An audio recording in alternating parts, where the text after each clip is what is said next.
During college, I lived at home since one of the top engineering schools was just 10 minutes away.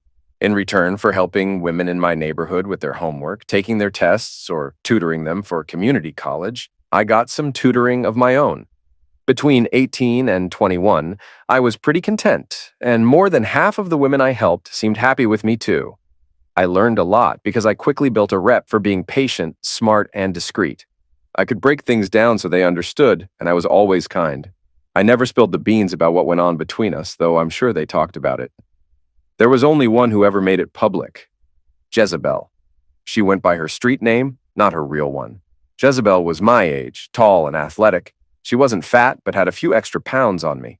She played softball and basketball in leagues and was more ambitious than most in our neighborhood. She wasn't a scholar, but she had goals. She wanted to own a studio or a website, so I tutored her in math and business. I liked her, but never got too attached. I'd do anything for her, though. In my senior year, I created a sophisticated proximity detector. Think of it like EasyPass, but for secure systems. My detectors were adopted by corporations, government agencies, and even the military. I made good money from patents and started 2 companies to sell products and research new ones. Since I wasn't into managing people, I set up shell companies to run everything. I owned it all in the end, but no one knew that. I never used my companies to dodge taxes, though. They were set up offshore to make it harder to trace me.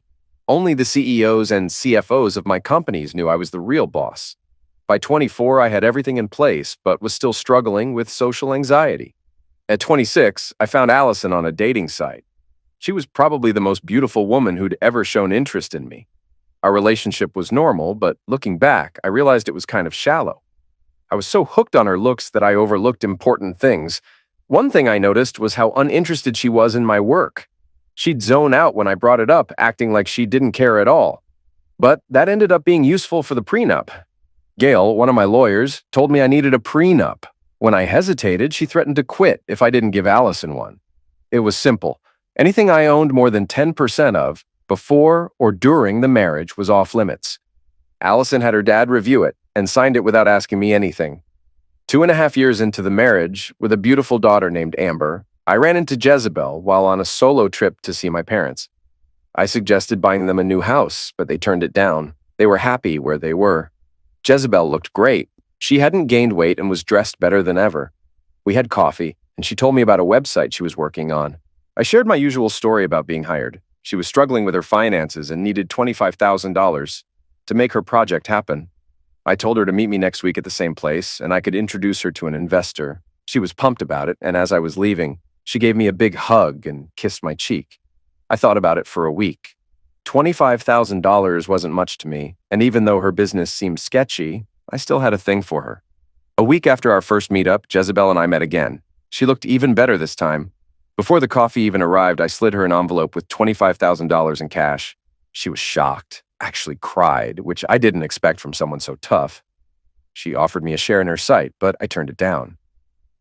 "Just a gift," I said. "I don't need any part of it." She smiled, wiping her tears, but then offered something else. "You sure? You're a good guy. I'd do anything for you." I gave her a firm, "Nah, I'm good. I love my wife." She wiped her eyes and said, "Your wife's lucky. If you need anything, hit me up. I got you." "Good luck," I said, giving her a big hug. After that, Allison and I had 2 more kids, a second girl, Whitney. No, I didn't name her after Jezebel. And then a boy, Jerry. Allison was great, but over time I realized she was more materialistic than I thought. Still, I loved her. She was the only woman I'd ever truly loved, and she gave me 3 amazing kids. Amber, 12, looked just like her mom, but had my smarts. She was outgoing, though, way more than me. Whitney, 10, was also pretty, but she had my traits, not Allison's. Still, she was the sweetest, most caring kid I knew. She could light up a room. Then there's Jerry, 8, a total fun-loving kid, always in a good mood and a natural athlete. He loved sports, and I got into baseball and basketball just to talk to him about it. He got along with everyone, and his sisters loved him too. You'd think with such great kids, Allison would be the perfect mom, but that wasn't the case. She and Amber never clicked. Allison was too hard on her, even cruel sometimes. I had some big arguments with Allison right in front of Amber. By the time Amber turned 12, she wouldn't go anywhere with her mom, unless I came too. It got worse one summer when Allison wanted to take the kids to the lake house and I had work. It took all I had to convince Amber to go. I also had to sit down with Allison and make sure she'd treat Amber right while they were there. Allison was better with Whitney and Jerry, but she had her moments with them too. Even though Allison was a stay-at-home mom, I spent just as much time with the kids as she did, if not more, and our time together was usually better quality. So, after 15 years of marriage, with 3 amazing kids, I was coming back from a business trip. It was about 1 p.m. I had told Allison my schedule, but as usual, she didn't pay attention. I wasn't sure if she'd be home to meet me or not. As I was about to turn onto my street, I saw a car I recognized, Roger Mayberry's red Corvette. Roger was one of the top sales guys at one of my companies, dealing mostly with military contracts. He knew our tech inside and out, even though he wasn't an engineer. He had top-level clearance and was super easy to get along with. I wondered what Roger was doing here at this time of day, but didn't think much of it. The street I live on is a through street, so maybe he was just passing by. But then I realized he could have been at my house. After a minute, I pulled into the driveway. I didn't see Allison downstairs, so I headed up the spiral staircase she insisted on when we built the house. My footsteps echoed on the marble floors as I approached the master bedroom. When I was about 10 feet from the door, I heard that voice again. "Did you forget something, Raj?" I stopped dead in my tracks, my heart thundering in my chest. That voice so damn smooth, like honey dripping from a blade. I pushed the door open and walked in. There she was standing there, pretending like everything was fine. But when she saw me, the smile vanished faster than a ghost in the dark. She looked at me, and in that split second, I knew everything. "Oh, Brian, damn, I'm so sorry." "Sorry?" The word hit me like a slap, a damn slap. My chest tightened, and I could feel the rage building, hot and suffocating. My fists clenched so tight I thought my nails might dig into my palms. But I couldn't let her see me break, not now. "Sorry, that's your big apology, Allison? After everything, all this time, and you think sorry is gonna fix it?" "Brian, just let me explain." "Explain." "Oh, I don't need your damn explanation, all right? I've seen enough. I've been a freaking idiot believing your lies. How long, huh? How long have you been screwing around behind my back?" She took a step back, like she was trying to get some space from me, but I didn't let up. I wasn't giving her any room. "Not now." "It's not what you think. Don't give me that bullshit, Allison. Don't even try to play me for a fool now. I know everything. I know you've been screwing him, laughing behind my back, probably the whole damn time. What, you thought I was too stupid to figure it out? I didn't mean for it to happen like this." "Oh, spare me. You didn't mean for it? What, you just tripped and fell into his bed? You don't get to play the innocent sufferer here. You've been lying to me, making me think I was enough for you, and all the while you were out there screwing around like it didn't even matter." "I didn't want to hurt you. You think this is about hurting me? You've already done that. This is about you being a selfish, manipulative piece of crap. You used me, Allison. I gave you everything I had, and you turned it into a damn joke. I trusted you. I never asked for your damn trust, Brian. You think I need your pity? Your damn charity?"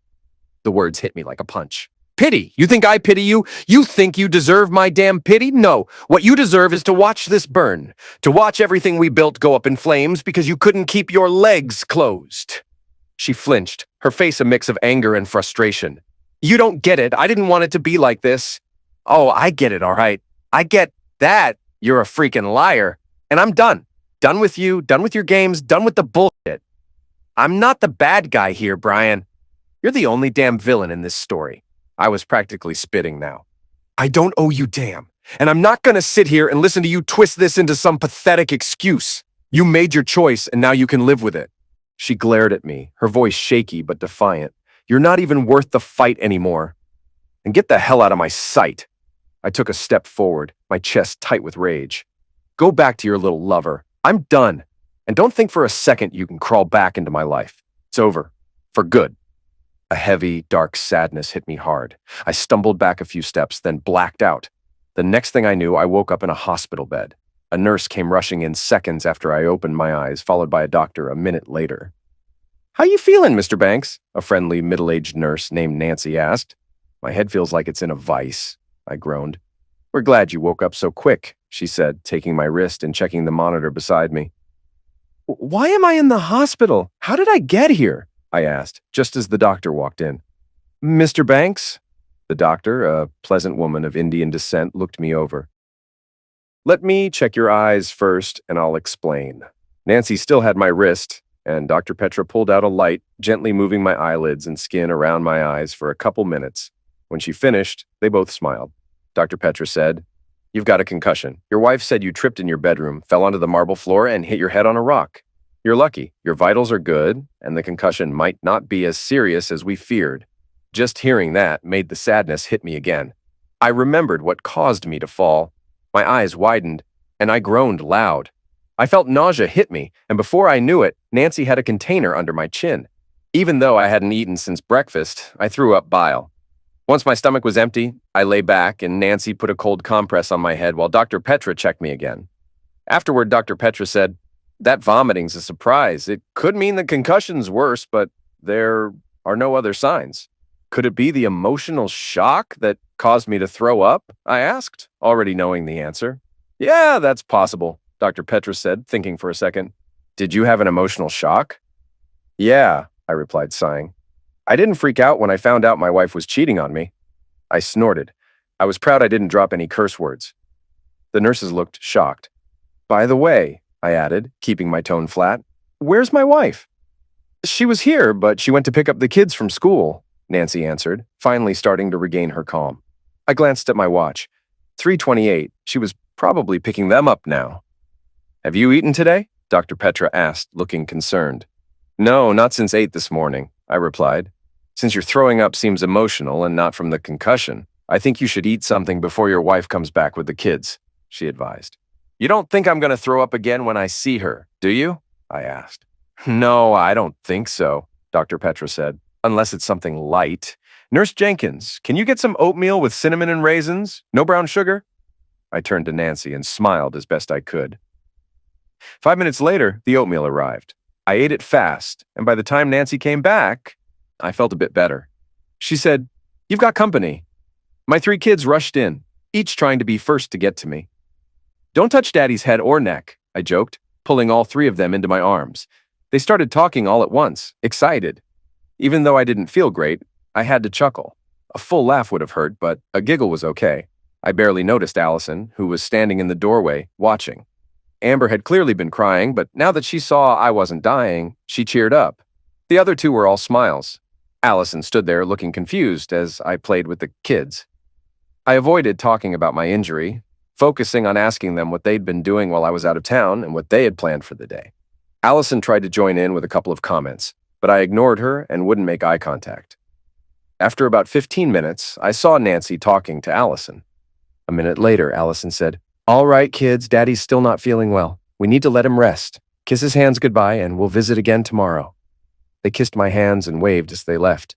Amber seemed better, and Jerry was fine, but when I saw Whitney, she started crying and turned her face away, trying to hide it. As the kids left, Allison called out, Meet Mom in the elevator lobby. I need to talk to Daddy for a minute. Allison walked over to me, and I didn't have time to think about how to react. I couldn't do what I'd imagined earlier, so I just closed my eyes and listened. Brian, I'm so sorry you had to see me like this, she started.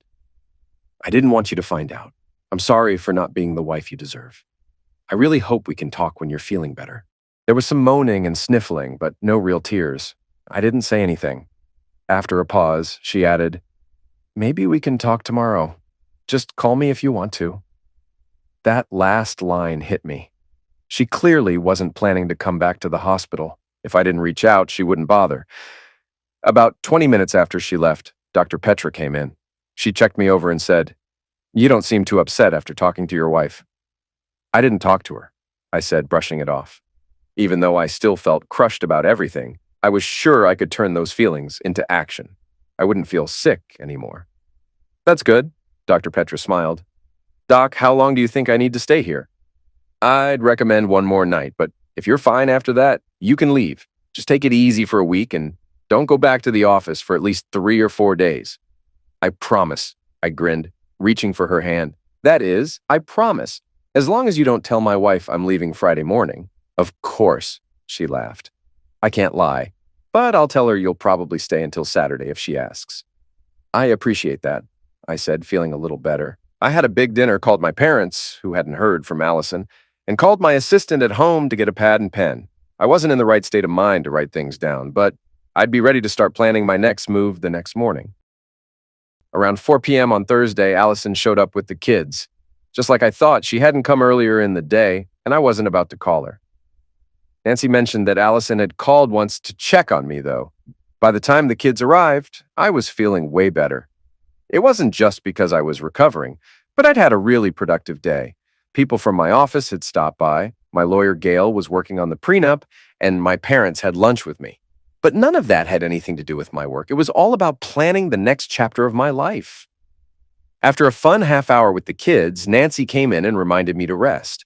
Allison did the same damn thing she always did, trying to play the sweet, innocent act, but this time I wasn't falling for it. I kept my eyes wide open, no more pretending I didn't see through her. She stepped in, that sugary voice of hers slipping through the air like venom. "Honey, you never called today for me to come over and discuss our situation." I didn't even blink. "Oh, really?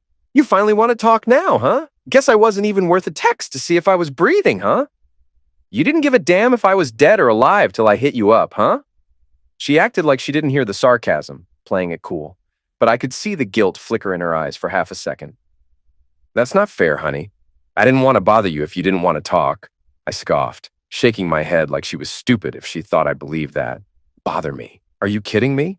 You don't get to play the "I didn't want to bother you" card now. You've been playing this game for way too long, and now you want to act all innocent? Nah, not buying it. Her voice softened, but I could see the fake sweetness in it. "Brian, again, I'm really sorry. I really hope we can get through this." Get through this? You mean me getting over your bullshit? You expect me to just forget everything? Nah, that ain't happening. You've been lying to me, playing me for a fool, and now you want to talk about getting through it? It doesn't work like that. She took my hand, kissed it like I was some damn prince or something. Like that would fix anything. I pulled my hand back like it was on fire. No reaction, no emotion. "Don't touch me, Allison. Don't even think about it." She looked at me like she was expecting some response, but I gave her nothing. She kissed my hand like she thought it would make it all better, like I would just melt into her arms. But I wasn't having it. I wasn't falling for her damn act anymore. "Bye," she said, voice quiet, almost pleading. She waved me off like I was some stranger. I didn't miss the fact that she never said she loved me, nor did she plan to end things with Roger Mayberry. The only real emotion I could sense was her grief about getting caught. The final piece of my plan fell into place right after visiting hours ended. Allison's parents came by. I was surprised until they told me why. Allison apparently didn't want to be the one to threaten me with losing the kids if we divorced, so she had her parents do it. "Allison told us about her mistake," her mom said, holding my hand. "Oh, really? What mistake?" I asked, trying to keep calm. Her mom hesitated, then said, "You know she's the reason you had that accident. We hope you can forgive her." "Brian, you're such a good man and father. It would destroy you to not be with your kids every day," Ruth added. "You're right about that," I said, sounding somber. But my mind was already focused on getting sole custody of the kids. After a few more minutes, Allison's parents left. I was certain of what I needed to do, now. The next morning, Dr. Petra checked me again and signed my release papers. "Remember to take it easy for a week," she said. "Scout's honor," I joked, giving a half-hearted salute, making her laugh. I wasn't a Boy Scout, but at least I got a smile. I thanked Nancy and tried to give her $500, but she refused. I gave her a hug and left with my assistant, Jack. By 10 a.m., I could have easily gotten back at Roger Mayberry by firing him, but that wasn't enough. I needed to ruin his career. I wanted him to lose his security clearance so he couldn't get a job anywhere near the pay or status he had. After talking with Gail and the divorce expert she recommended, I got Roger's bank info from payroll. Now all I had to do was meet Jezebel. Why her, you might ask? She'd help me get sole custody. Jack drove me to her office, but I told him to stay in the car. I needed to talk to Jezebel alone. I called ahead, and she was surprised, but happy to see me. "Hold up," I laughed. "I've got a concussion, so I can't hug you the way I'd like. Let's just kiss hands, you fool." She giggled. "You probably only got a concussion, so I couldn't tear you apart," she said. We kissed each other's hands. Awkward, but it worked. Jezebel looked great, stylish, professional, and still stunning, with just a bit of gray in her hair, which softened her features. Come on in, she said, grabbing my hand. Once inside, I got straight to the point. I need your help, Jezebel. Anything, Brian. You have no idea how much I want to help you. Whatever it is, just tell me. If I don't have to eliminate anyone, I'm in, she laughed, flashing a big smile. Her comment made me feel better. Okay, you asked for it, I grinned. I went over everything, explaining how much the kids meant to me and even showing her pictures. When I mentioned that my middle child was named Whitney, she froze. You named her Whitney? She asked, stunned. I knew exactly what she was thinking. A lily? Yeah, named after my favorite person before I got married, I said, smiling wide. She choked up, tears started, and she sobbed. You fool! I've only cried twice in the last 10 years because of you. I squeezed her hand. Hey, tears of joy are fine. I could use some right now. All right, how can I help you make that happen? She asked, wiping her eyes. I need you to post videos of my wife on your website and transfer the money to her account, I said, getting straight to the point. Once she got over the shock, we talked through everything. She had a few solid ideas, and one stood out. You got to make sure no one traces this back to you, that no one knows we have any history, she said. Is that what you're calling it? An association? I laughed. Shut up, she giggled. Let me handle it. I've got a friend who runs a paid site bigger than mine. No questions asked. Just wire him the money and he'll send it to your wife. She called him right away. In a quick 4-minute phone call, Jezebel got everything sorted. She told me what format the videos needed to be in and how any money I gave her would go to her friend, who'd transfer the same amount to Allison's account. Also, my friend will need your wife's signature on the contract, including permission to film. Can you trick her or forge it right? I can handle that, I replied. I'll email it to you today. Wait till tomorrow, though. I'll set up a new email at the library just for this and send it as soon as she signs. I grinned. Just to be clear, I kissed her on the lips as I left. Thankfully, not long after we got married, Allison insisted the credit card and bank account be in her name only. I hadn't checked them before, but now I would. I knew I could get the numbers from the paperwork she left at home. In the den, I had all the info I needed to get back at Roger and Allison. Bank account numbers, Allison's credit card, plenty of my own cash, and Jezebel's help. Plus, I could always count on my assistant, Jack. He was loyal and would do anything I asked. Let me tell you about Jack. He's my assistant, not a secretary. He's my highest paid employee, other than the CEOs and CFOs. Jack has an engineering background and is good at crunching numbers and fixing my fancy tech designs. He's also down to help however he can. That's why he picked me up from the hospital and waited outside for me. Oh, and about Jezebel. Jack's no small guy. He played Division I soccer and was middle linebacker his senior year. At 6'2" and 245 pounds of muscle, he has trouble finding jackets that fit without tearing the sleeves. Everything about my revenge could have gone wrong, but I had it all planned out. I had to stay optimistic. After Jack dropped me off at my car outside my house, I didn't bother walking in to check if Allison was home. I grabbed a quick lunch and then dialed her number. Hi, honey. She answered way too chipper, like she was putting on an act. I'm so glad you called. Want me to come over to your place? She said, her voice sweet. But I knew better. Caller ID didn't lie. I didn't waste a second with pleasantries. Nah, that won't be necessary, I said, flat and cold. They let me off early, so I'll grab the kids, take them out for milkshakes. We'll be home around 5:30. I heard her pause, trying to process that I wasn't jumping for joy to hear from her. Oh, honey, I should make you a nice homecoming dinner. I was thinking I could... Don't bother, I cut her off, the sarcasm thick in my voice. Just don't ruin their appetite. Her tone shifted a bit, but she was still trying to keep the mask on. Thanks for the parenting advice, she said, all fake sweetness, like she was trying to act like I wasn't calling her out. I'll see you at 5:30. I didn't even give her the satisfaction of a response. Yeah, you will, I shot back, hanging up before she could say anything else. The kids were happy to see me, eager to know how I was doing and what they'd been up to. They got even more excited when I told them we were going to the malt shop for milkshakes, their favorite treat. After we all had our shakes, I decided it was time to talk. Kids, some things are going to change soon. But it's not your fault, I said, trying to keep it casual.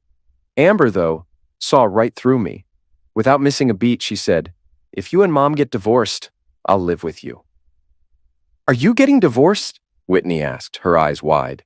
Let's not jump ahead, I said, trying to keep it cool, especially for Whitney, who looked like a scared puppy. Mom and I are having some problems, and I don't know how it'll turn out.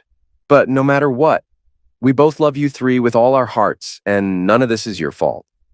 Amber hit me hard with her next question. You love us, but does Mom? Jerry jumped in. Mom loves us, don't be too sure. Amber quickly added, trying to keep things calm. Well, she doesn't always act like it. I put my hand on her arm to reassure her. I know, honey. Mom loves you all, even if she doesn't always show it the right way. Let's not be too hard on her. We just need to hope things get better. Whitney quietly sobbed, and Jerry and Amber seemed wiped out. Then Jerry, with his usual honesty, asked, Daddy, will you come to my Little League game tomorrow? It's against the Ravens, and I'm pitching. I wouldn't miss it for the world, buddy. I smiled. What about you girls? Got anything on Saturday? I asked, trying to keep things light. After spending a few hours with the kids, I made sure to keep at least one of them between me and Allison when we got home. I wasn't ready to talk to her yet. When the kids went to bed, I walked to the guest room. Don't you want to talk? Allison called after me. My head's killing me from the concussion. I just need some pain pills and sleep. I don't want to keep you up, I said, swallowing 2 Tylenol and closing the door. I'm ready when you are, Allison said as I shut the door behind me. Saturday and Sunday, I kept avoiding real talks or any closeness with her, focusing on my plan. First thing Saturday, I used Allison's credit card to order 2 small cameras and motion detectors. They'd be delivered Monday. At the library, I printed out the contract Jezebel sent me, then deleted it. I also printed new health and life insurance forms, stacked everything, and marked where Allison had to sign.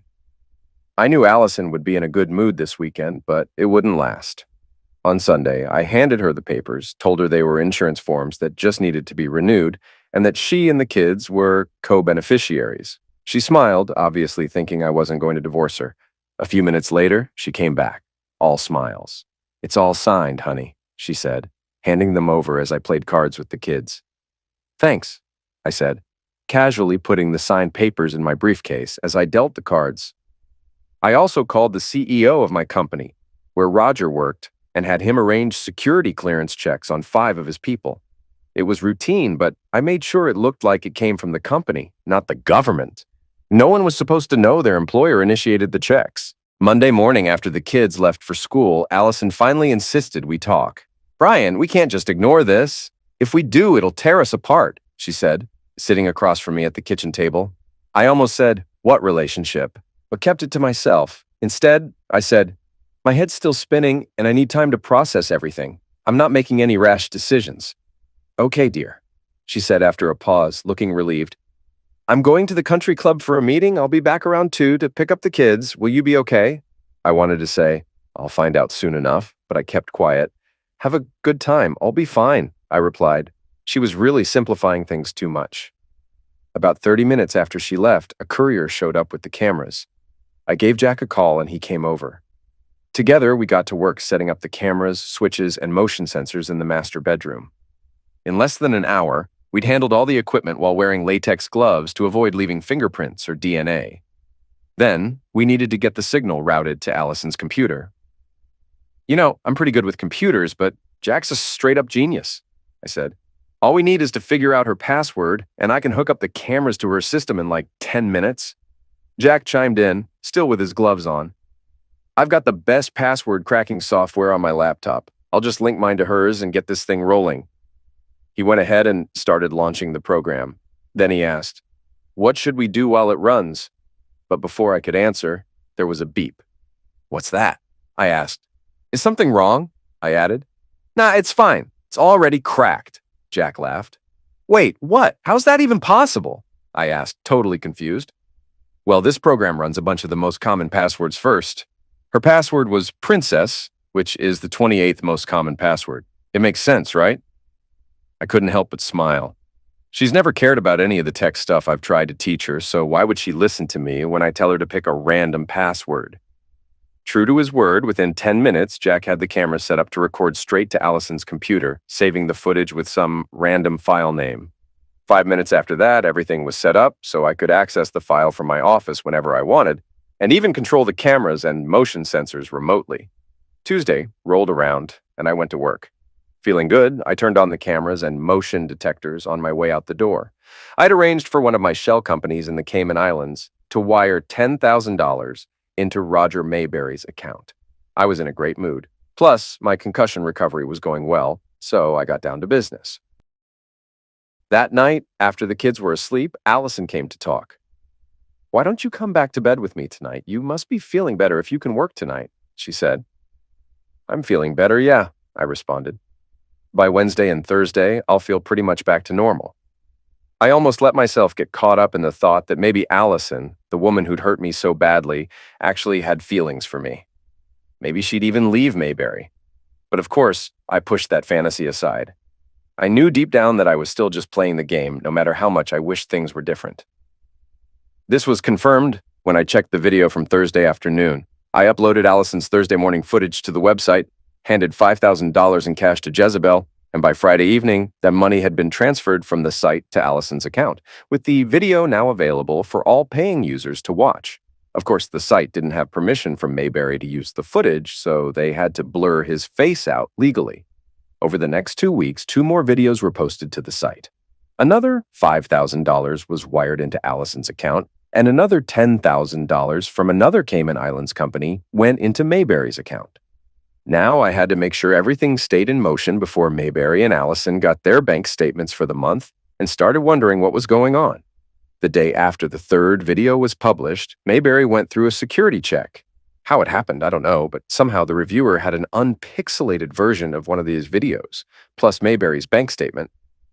Mayberry was the 3rd person to be interviewed that day, and he probably had no clue that his interview was the one that really mattered.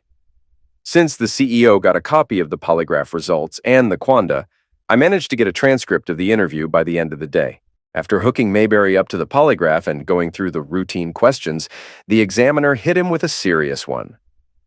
"Mr. Mayberry, do you have any activities outside of work that could potentially be used against you for blackmail?" "No, I don't think so," Mayberry responded, his answer triggering a sharp twitch on the lie detector. The reviewer wasn't done. "I'd like to show you something, Mr. Mayberry," he said, tapping a few buttons on his tablet. "Do you recognize the woman in this video from 2 weeks ago Thursday?" It was like Mayberry's face drained of color as he weighed his options, whether to lie or tell the truth, and which one would screw him over less. In the end, he caved. "Allison Banks," he muttered. "Isn't she married to one of your co-workers, Brian Banks?" the examiner pressed.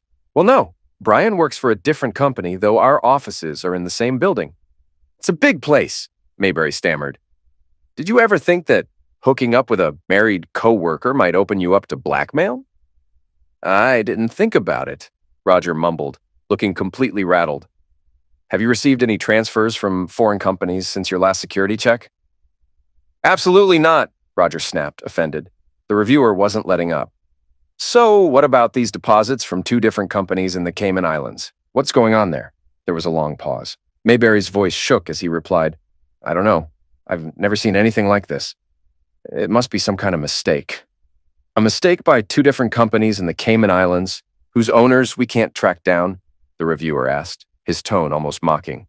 "Yeah, someone's setting me up," Mayberry whined, clearly frustrated beyond belief. The examiner pressed on.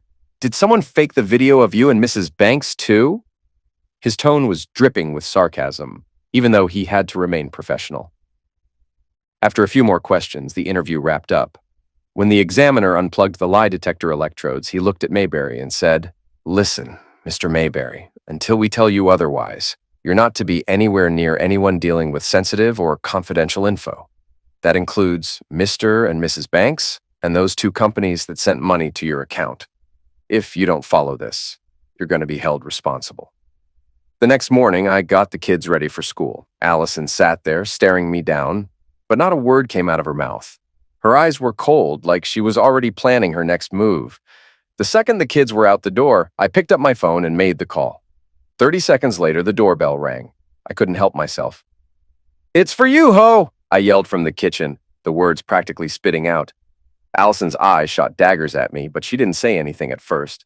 "How dare you talk to me like that, a-hole?" she muttered, low and under her breath, trying to act all tough. I couldn't hold back the laugh. I walked closer, my voice dripping with mockery. "I won't be that long, witch," I shot back, grinning wide. She opened the door, and the bailiff handed her the divorce papers, no hesitation. "Mrs. Allison Banks," he said, like he was delivering a death sentence. She froze for a second, then looked at the papers like she had no clue what was happening. "You've received a summons," the bailiff continued, and she snatched the papers from him, confused as hell. But the real hit came when she saw the pictures. Her, with him, and a damn PaySite address with a password to access it. I was already standing behind her. "You didn't think I'd find out you were selling your videos, huh, you nasty witch?" I barked, feeling the satisfaction of finally calling her out. She stood there, staring at the pictures like she couldn't believe it. But I was done holding back. "You're out here getting your back blown out on camera and calling it a job? You really thought you could hide that crap from me?" I shoved the website paper in her face. "Here, take a look at what you look like on that site, because I'm sure you haven't bothered." Her face went pale, and I could see her trying to fight back tears, but she wasn't getting a damn ounce of sympathy from me. "Not only did you screw around behind my back, you're out here broadcasting it and making money off it like it's some damn hobby," I growled, voice thick with disgust. She stammered, voice shaking like she was about to break. I don't know what you're talking about, Brian." I slammed my hand on the table. "Don't play stupid with me, Allison. I have everything. I saw it all." I was practically spitting. "I'm taking the kids this weekend. Don't even think about calling. You better get the best lawyer you can, 'cause you'll need it." I stood up, looking down at her one last time. "I hope whatever cash you're pulling in from your little online show helps, 'cause you're going to need every penny to save your A in court." I turned and walked toward the door, but before I left, I shot her one last look. "You think I'm done? You don't even know what's coming next." That same day, Mayberry was fired, escorted out, and had his security clearance stripped.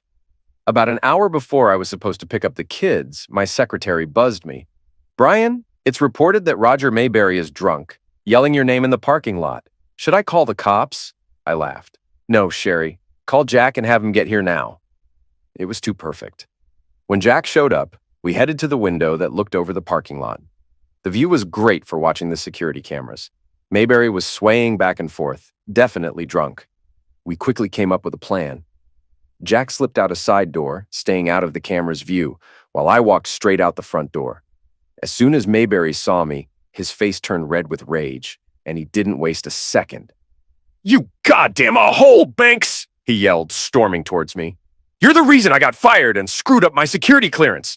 You think you can just screw me over and walk away like nothing happened? I'm gonna kick your A right here, right now." I stood my ground, looking at him with a smirk, no fear in my eyes. "Is that so, Mayberry?" I shot back, raising an eyebrow.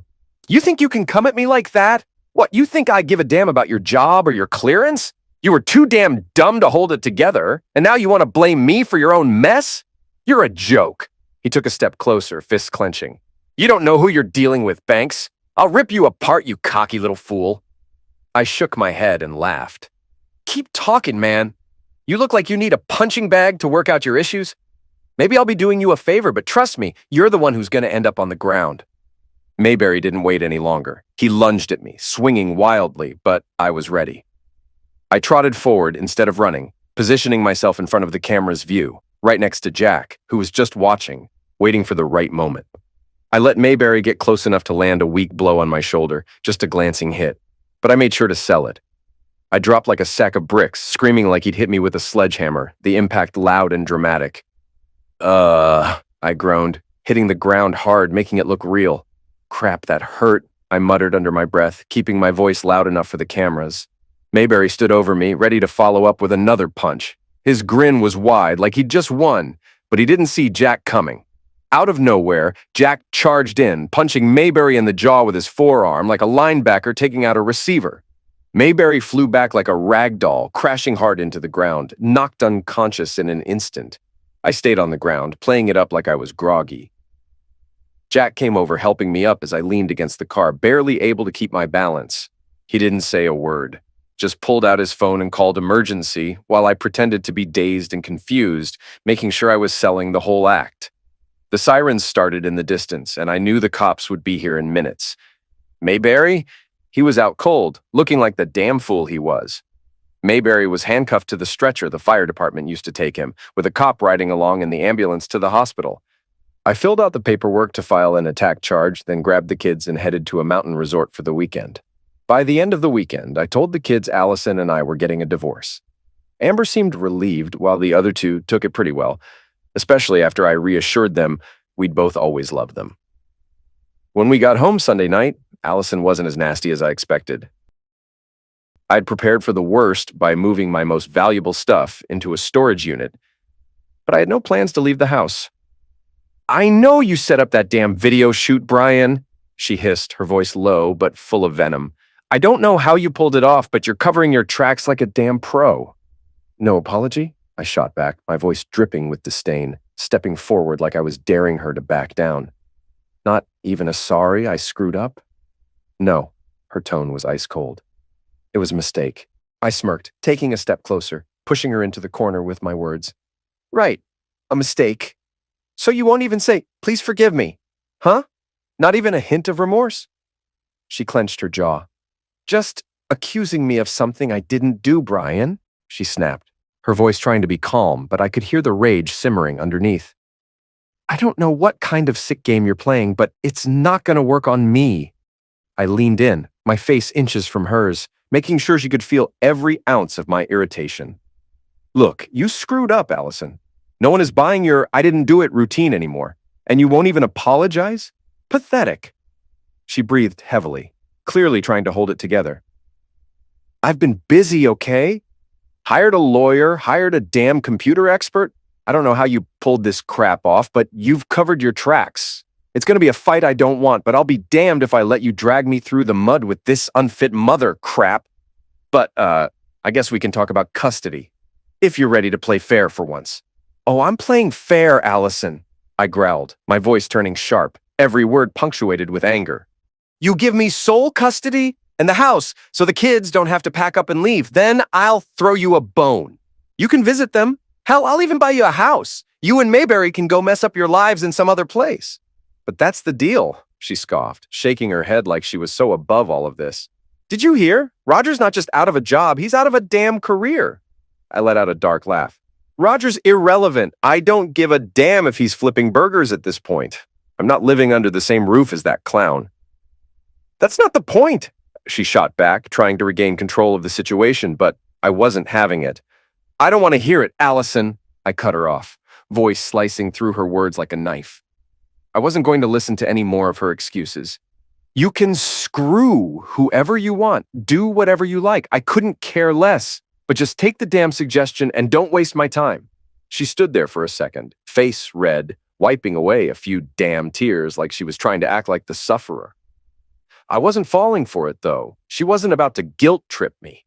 She swallowed the tears, then spoke again, voice laced with anger and hurt. "Look, I know you think I'm a crappy mom. Fine. But I'm not. I love my kids with everything I've got. And the idea of not being with them every damn day, it's destroying me. I'm not going to let you drag me through a courtroom battle where you slander me and twist every word I say. I don't have the energy for that. And I'm sure as hell not letting our kids see that video or hear what you're trying to make them believe about me." I nodded, the edge of my voice softer, but the threat's still there. "I agree with that. We don't want the kids knowing the dirty details." I leaned in, my voice cold and calculating. "So, what do you suggest?" Her eyes narrowed, her lips tight. "My lawyer says mediation. He thinks we should get a former family court judge to handle it. I'll agree to sole or joint custody, and you can do the same. We'll let the mediator look at everything, and the kids' wishes, all of it, and whatever they decide, we'll go with it. That way it's clean, fast, and we can keep everything out of the public eye." I stared at her for a moment, almost impressed by how she was managing to sound somewhat reasonable despite all the crap she'd pulled. She'd probably spent hours talking to Roger, scheming up ways to spin it in her favor. I leaned back, arms crossed, voice hard. "Let's meet with our lawyers early next week. But I'm going to make one thing crystal clear. No joint custody, ever. I'm not putting those kids through that bullshit. I want sole custody, period. If the mediator orders it, fine. But don't come at me with some joint custody nonsense. I won't stand for it." She didn't hesitate, but I could tell she hated it. "I'll agree. If it's the mediator's decision." I leaned forward again, voice deadly serious. "And you can forget about taking the master bedroom while I sleep in the guest room. Not happening." I didn't explain myself. She knew exactly what I meant. No way in hell was I sleeping anywhere near where Mayberry was probably trying to entertain her. I wasn't going to give her that satisfaction. On Tuesday, we had a joint meeting with our lawyers. We both told them to just handle it, no haggling. The agreement we worked out was simple. 50-50th split of everything, except what was excluded in the prenup. 90% of our wealth. We agreed on child support amounts depending on who got custody, and a few other details. It took all day, but we got it done. The next day, the mediator agreed to take the case and set a fee to be split from our joint assets. We also set a briefing date and hearing date for a few weeks later. I didn't make Allison put it in the contract, but we agreed privately that neither of us would bring anyone new into the house while we both lived there, and whoever had to leave after the custody decision would move out within 2 weeks. I also had my lawyer threaten the pay site with a lawsuit if they didn't take down Allison's video and refund the money. One call to Jezebel took care of that. During the waiting period, Allison and I were polite. I never tried to influence the kids, and neither did she, as far as I knew. We didn't make any rude or sarcastic remarks, even in private.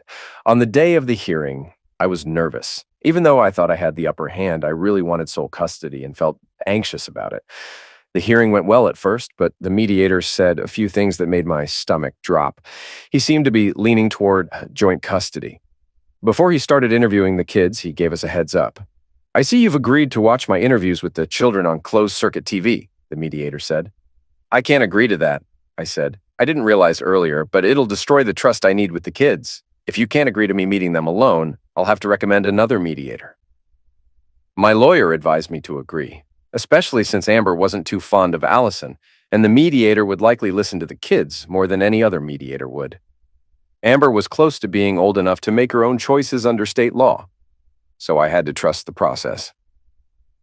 Afterward, we met with our lawyers and agreed to the mediator's terms.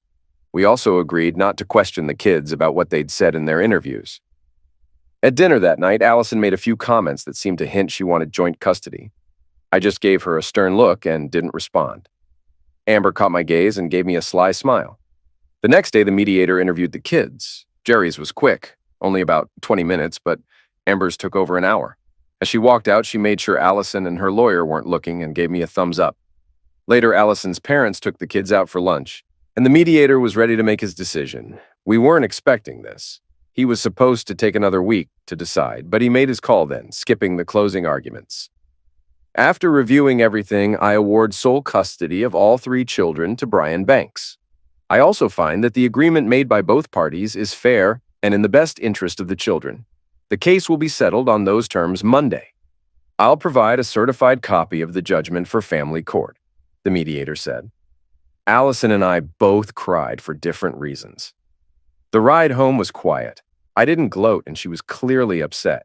It was a sad moment, the end of our family, but I knew it was necessary, and it went the best it could for me.